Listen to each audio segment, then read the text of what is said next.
Well, hello everyone. It's Jeannie Marie from Paws Acupuncture. And one of my dearest friends who I've known for quite some time has dubbed me the barking psychic. Don't you just love it? I do, and I just adopted that name. So, what I'd like to talk to everyone about today is my use of the word poos and pooses and pooser because I've gotten a lot of questions about it, and I'd like you to know the original meaning of it, why I use it, why it's such a magical word, and perhaps mantra for those who love animals.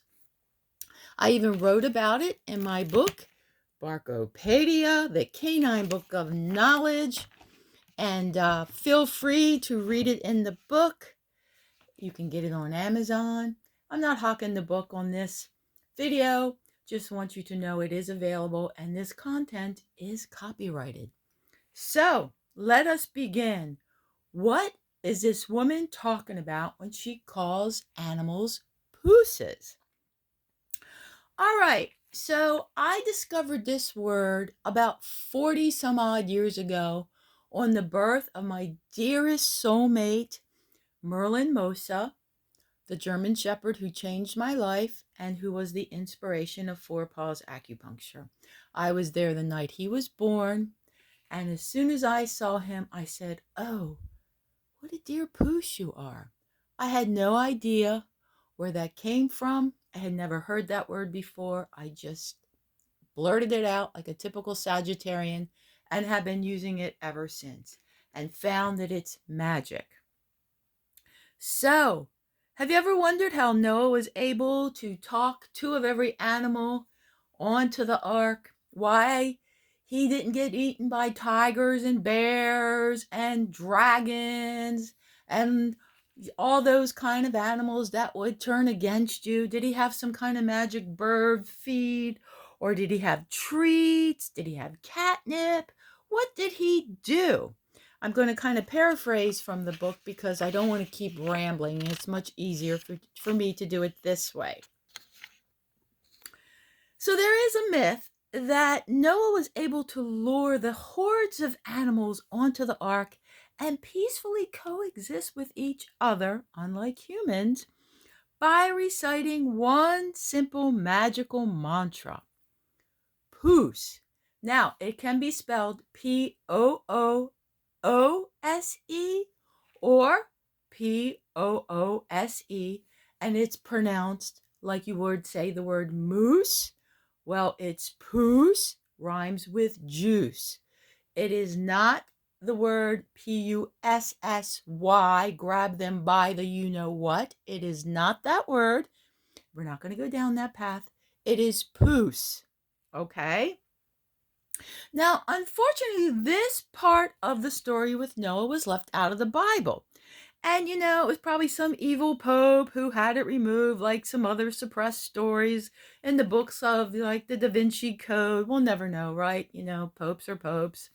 And there were secret societies comprised of those who loved wild beasts, creatures, and domesticated animals, and they passed down this bewitching mantra through sacred stories, text, fireside fables, fairy tales, and sea chanties.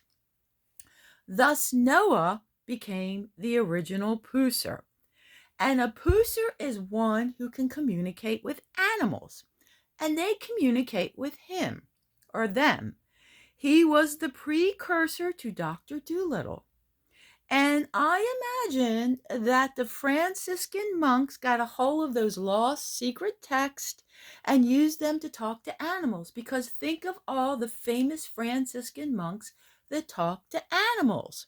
St. Francis of Assisi, able to talk to wolves and all the animals. St. Anthony, St. Rocco, all those great monks were able to communicate with animals without getting tortured or eaten by them. So why is it that we are not using this word in modern times? Shouldn't zookeepers and dog trainers and Petco employees and pet sitters use this word? Personally, I find it very helpful when I'm around animals, And it's very comforting, and humans are usually confused when I use it, especially when I'm treating animal patients, but it works. Now, the word poos has many forms. It can be used as a noun, a verb, an adverb, or an adjective. And it is very interesting that the French translation of pouce, spelled P-U-C-E, is flee. So you don't want to walk through Paris or Montreal screaming, "Poos! Hello, Poos!" as I once did in Montreal and was scolded by someone who had the horses that I was poosing, a verb, telling me that he did not appreciate me calling his horse a flea. Oh, oh, sacre bleu, I am so sorry. So let us go back to the word poos. Okay.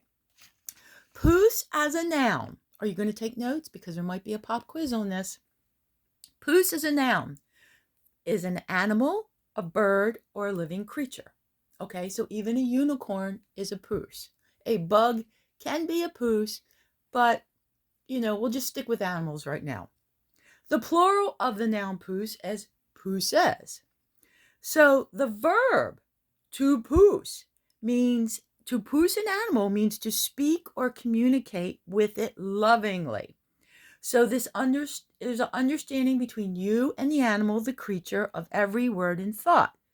A pooser is one who's able to talk to animals, and the animals understand that they are speaking to them, and usually the pooser understands what the animal is communicating, even if the animal doesn't speak the language that the pooser speaks. For instance, when I poos an animal, a dog does not talk back to me in English.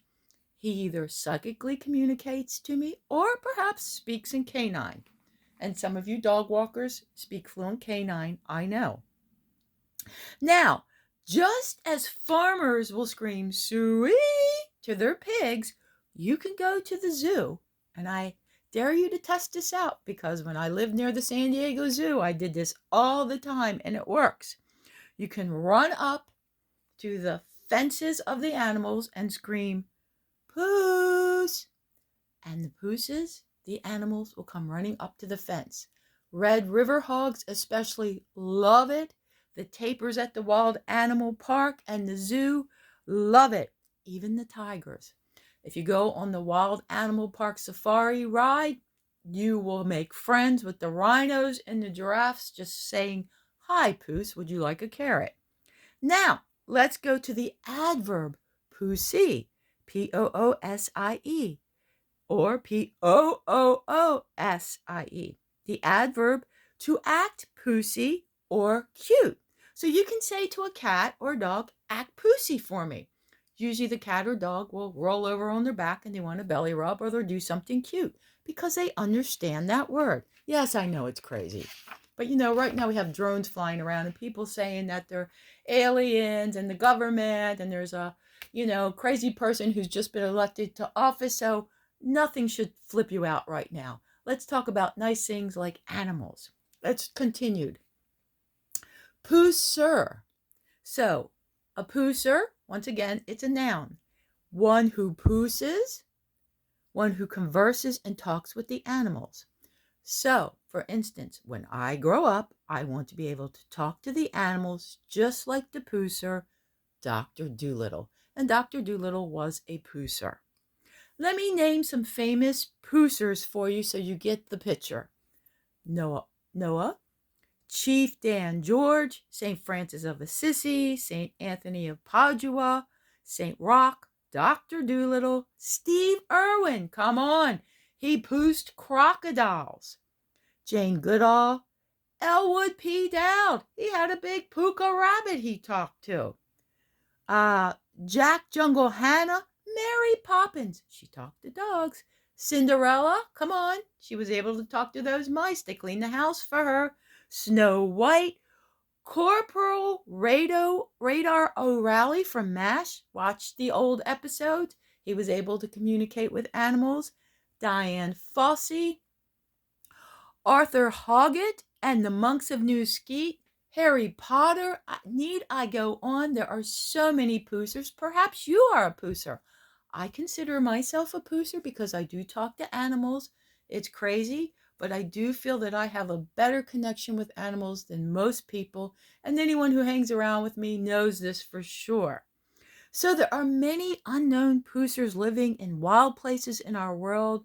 Rainforests, there's shamans, people living in the high mountains, probably monks, and all places you might find those kind of indigenous people who talk to animals every day. They may not speak it out loud, but they communicate in some form with them. There's also veterinarians and crazy cat ladies and zookeepers that fall into this category. If you're watching this, you probably fall into this category too. So I just want to thank you for letting me explain what pooses and pooser and all the various meanings of this word is when I do my readings and when I talk about animals, because like I said, I've been using this word for over 40 some odd years. And I will close with a lovely quote from Chief Dan George. And here, I'll hold it up for you. One thing to remember is to talk to the animals. If you do, they will talk back to you. But if you don't talk to the animals, they won't talk back to you.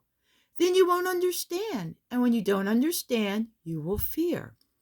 And when you fear, you will destroy the animals. And if you destroy the animals, you will destroy yourself. And there you have it, the tale of the pooser and the meaning of the word poos. So go out and poos animals. Start using the word. Make it a popular word. And let the animals know that you love them. Sending love and light to all. And thank you so much for having the possum courage to watch this video and the patience to tolerate this crazy pooser woman. Thanks so much.